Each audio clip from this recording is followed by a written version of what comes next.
This is the new Mercedes AMG GT 4-door, and it's effectively Mercedes' answer to the Porsche Panamera Turbo. So in this video, I'm going to take you for a walk around the design. I'm going to show you inside it. I'm going to obviously take you for a test drive and for a spin on the track. And before I do all that, make sure you subscribe to this channel and click the bell icon to turn your notifications on so you're alerted when we make a new upload. What you're looking at here, folks, is the most powerful engine you can currently get from Mercedes. So this 4-litre twin-turbo V8 has 639 horsepower and 900 Newton-meters of torque in this GTS model. You can get a slightly less powerful GT version with 585 horsepower and 800 Newton-meters, but then you don't have the bragging rights. Despite the name, the AMG GT 4-door isn't actually anything to do with the normal AMG GT Coupe. So instead of being rear-wheel drive, it uses the all-wheel drive system from the E63 S, which is handy considering the performance on tap, which I'll demonstrate now. Seeing as this is Mercedes' most powerful car you can buy, it makes sense to do a standing quarter-mile run in it, and I'm going to use the car's special data logging equipment. So I've got it in its sportiest settings, left foot on the brake, floor the throttle, build the revs up with my pedal, then go! Oh! Come on! This is going fast. What's it going to do? And that is the standing quarter. We did it in 12.24 seconds.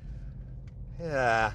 I was actually expecting it to go a little bit quicker, as I've timed an E63S at 11.2 seconds. Shall we give the GT another chance? That's quick. Here we go. That is super fast. Woo! And that is enough of that. So what did we get? Standing quarter mile in 11.97 seconds. That's not too bad, considering the GT weighs 200 kilos more than the E63. But then it is a little bit more special than a pumped-up E-Class. This is a unique AMG car. You will not be able to get a normal Mercedes version, and it very much looks like an AMG, doesn't it? You've got AMG's latest grille there, and it just seems bigger and more aggressive than on its other models. It's huge. There's also huge air intakes to feed air into that 4-litre V8 engine, though the ones down here can actually shut off when the engine doesn't need cooling to aid aerodynamics. Now moving down the side, you've got some LED headlights there. They're very, very sleek, and actually if you look at the car from certain angles, it kind of reminds me of a shark. A tiger shark, no less. I'm going to be specific about my sharks. So down the sides, you've got 21-inch alloy wheels and huge brakes. These are the standard brakes, and you've got 6 piston calipers for plenty of stopping power. One thing I'm not so keen on though is this, look. What is Mercedes doing here? This fake vent. It's unnecessary because this is an otherwise stylish looking car. And it does that thing that Mercedes do lately where there's no creases, it's all just smooth. It's almost like a pebble that you find on a beach that's been washed smooth by the sea over thousands of years. This car is actually based loosely on the E-Class, but it's wider, it's longer, it's lower, and it's more aggressive. That's why they're giving it some side skirts there, make it look like it's hugging the ground. At the back here, you have got some wide haunches, make it look muscular. You've got a sloping roofline to make it look like a coupe, but look, of course, it has 4 doors, hence the name, but they're frameless doors, so it's very cool. You know, it's coupe-like, isn't it? Now, moving down the back, you've got thin LED tail lights, and you've got what looks like fake air vents there, but actually there's some little holes in there and some holes in here, so they do serve a purpose, letting the airflow over the rear wheel and exit here. Tell you what's also not fake, if you look down here, you've got real exhaust pipes. I mean, they're actually exhaust tips because the pipe is in there, but at least it's not fake like on most Mercedes cars, and as standard you get a performance exhaust, so plenty of noise. There's also a little rear diffuser down here as well, once again to smooth the airflow, but this is a big thing for me on this car. It's the fact that it's a hatchback. So yeah, a hatchback like a Porsche Panamera. Which one do you think looks the best? The Porsche Panamera Turbo or this? Click on the pop-out banner in the top right-hand corner of the screen to cast your vote. The AMG GT 4-door will cost from £121,000 for the normal GT and £135,000 for the higher-powered S version. But does it feel suitably expensive inside? You might look at this interior and think it's pretty much the same as an E63's, but actually there are some very key differences. So these vents, they're like this turbine effect, which look cool, but the biggest difference is down here, this center console, which is absolutely massive. And it's actually been designed to mimic a V8 engine because you've got these little banks. There's 4 on each side of switches where you can control different things such as the volume, the stop-start system, the deployable wing at the back, the exhaust, the traction control, the suspension, the gearbox settings, and obviously your driver's modes as well. You've also got the little AMG gear selector down here, and in front of it is the new Mercedes mouse pad for the infotainment system, so it's touch sensitive and it has haptic feedback, so when you go across different icons it vibrates to let you know you're clicking the right thing. Then in front of it, this one's got some carbon fibre effect here, which covers, the cup holders. Very important those are, and then various toggle switches there for the ventilation system. And this car's got Alcantara for the interior, which makes it feel sporty, as do these wonderful sports seats. Then obviously you've got the infotainment system itself with 2 huge screens. You can control this main screen using this control pad here, or the pad on the steering wheel, and this driver's information display using the left pad, and you can go through different menus and stuff. And generally I really like this infotainment system. I think it's pretty easy to use. In terms of storage, it's actually all right in here, you know, decent practicality. The glove box is an all right size, and the door bins are big as well. That bottle, it easily copes with that, and they're lined with felt as well, so things don't rattle around when you're zooming through the corners. The GT4 door is also good for carrying larger items too. In case you're wondering, you could fit 395 litres in this car's boot. One thing I should point out though is that there's quite a big load lip to lift stuff over, so be careful with your back when you're loading it.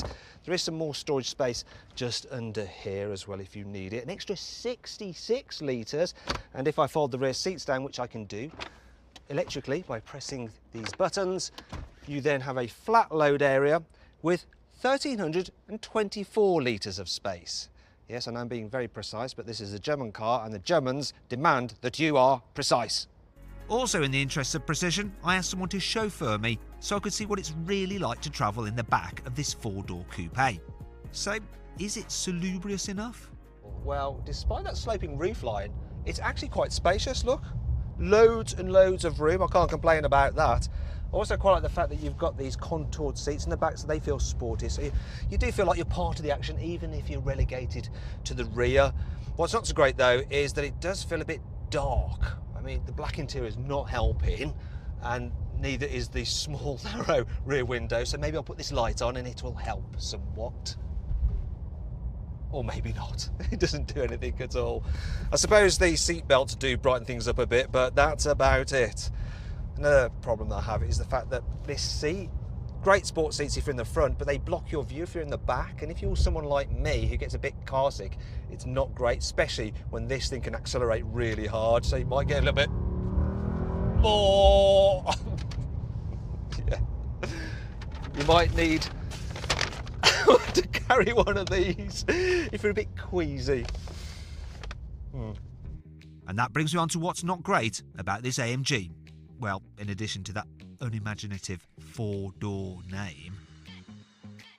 A lot of people see this car and go, oh look, you've got a Mercedes CLS, nice. And you'll forever be having to say to them, no it's not. It's an AMG GT 4-door, it's completely different, way more expensive and faster. Yeah, you'll soon get sick of having to constantly explain yourself. There's no separate guide nor runners for the rear seat belt, so when you fold the back seats down, it can sometimes snag, which could get on your nerves. Look at this nasty, cheap bit of plastic down here. It's absolutely awful. It's outrageous to have it in a car which costs well over £100,000. Because the door opening is actually much lower than the roof line, a lot of people may make the mistake of not ducking when they go to get out. Ow. If you're static, you can't rev the engine past 4,000 RPM. Which is really annoying if you're sat at the traffic lights and you want to impress other motorists with how cool your car's exhaust sounds. Thankfully, this car has plenty of cool features, which helps make up for all this. Here's 5. The AMG GT 4-door gets rear wheel steering as standard. So at lower speeds, the back wheels turn in the opposite direction to the front wheels, a bit like on a forklift truck, to aid low-speed manoeuvrability. But then, when you're going at higher speeds, they turn in the same direction as the front wheels for improved high-speed stability. The car has an active rear spoiler which can raise to 4 different positions depending on how fast you're going, or you can raise it fully up when you're just cruising around by pressing a button in the cabin if you think that looks cool. You can get the car with dynamic engine mounts, so when you're just cruising along, it holds the engine kind of loosely so you don't get too many vibrations entering the cabin. But when you're going fast with some corners, it holds it tightly to improve the handling. If you have the GTS model, it comes as standard with an active rear differential, and that can send power to which rear wheel has the most grip for optimal corner exiting traction. You get the new AMG sports steering wheel, and that has special toggles here for various functions like the gearbox, the suspension settings, and the various driving modes. Also, you can turn the car from 4-wheel drive to rear-wheel drive by selecting drift mode. Though this is not recommended for road use. Speaking of which, what's the GT 4-door like to drive? Well, yeah, it feels like a proper full-fat badass AMG. You know, I've got it all in its comfiest setting, but I can tell that there's a beast lurking beneath, because all I have to do is put my foot down and it just takes off. I mean, this thing's got so much pulling power. And that gearbox, you've got 9 speeds. 9 speeds for it to think about. Yeah, it can just find the right gear instantly. And I've got to be careful because I'm in America, and on this road the speed limit is just 65 miles an hour, and you exceed it like that. So the air suspension, which you get as standard, even in comfort mode, it never feels floaty. It always feels tied down. You do feel the odd bump here and there, but it's never too bad. The steering, it's sharp, it's precise, and I love the fact that you've got this Alcantara covering. It just makes the car feel sporty. Just cruising along, you can feel that V8 engine just kind of whirring away, even with the exhaust in the quieter setting. You could do mile after mile in this thing. But then you can twiddle some knobs and make it a little bit more aggressive. So I'm going to turn this dial, put it into sports mode. In fact, why not go to Sports Plus? Adds weight to the steering, sharpens the throttle response, makes the gearbox more responsive as well, and it's put me into the stiffest of 3 settings on the suspension. But I don't want that because it's a little bit too stiff for the road, so I'm going to knock it back into the middle setting, which is fine for fast road driving. I like the fact that I can like mix and match all the different settings. So yeah, I'm going to put the exhaust in its loudest setting. I'm going to put the gearbox into manual mode, and I'm going to change the gears myself because that will let me play a bit more with the exhaust. I mean, this is silly. But it's so much fun, and that's what AMGs are all about. They're raucous, they're bad, they're crazy. They make you feel alive, and this car definitely makes you feel alive. However, will it kill you should you dare to take it on a circuit?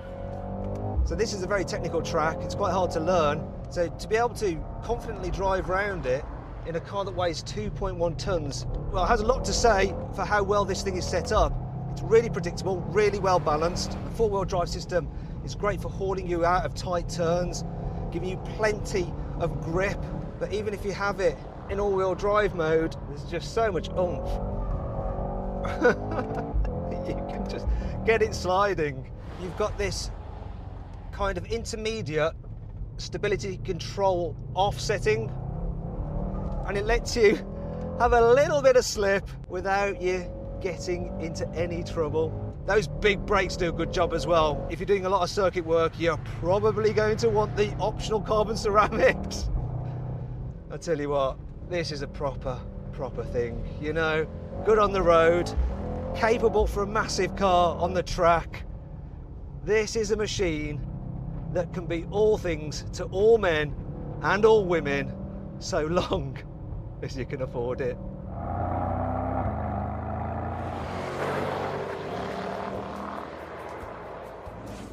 If you enjoyed this video, please like it, comment on it and share it. Also click on our logo to subscribe to this channel. And if you click on the bottom right hand corner, you can actually watch more of our content. Meanwhile, click over to the right to go to our deals page to see how much money you can save on a new car at CarWow.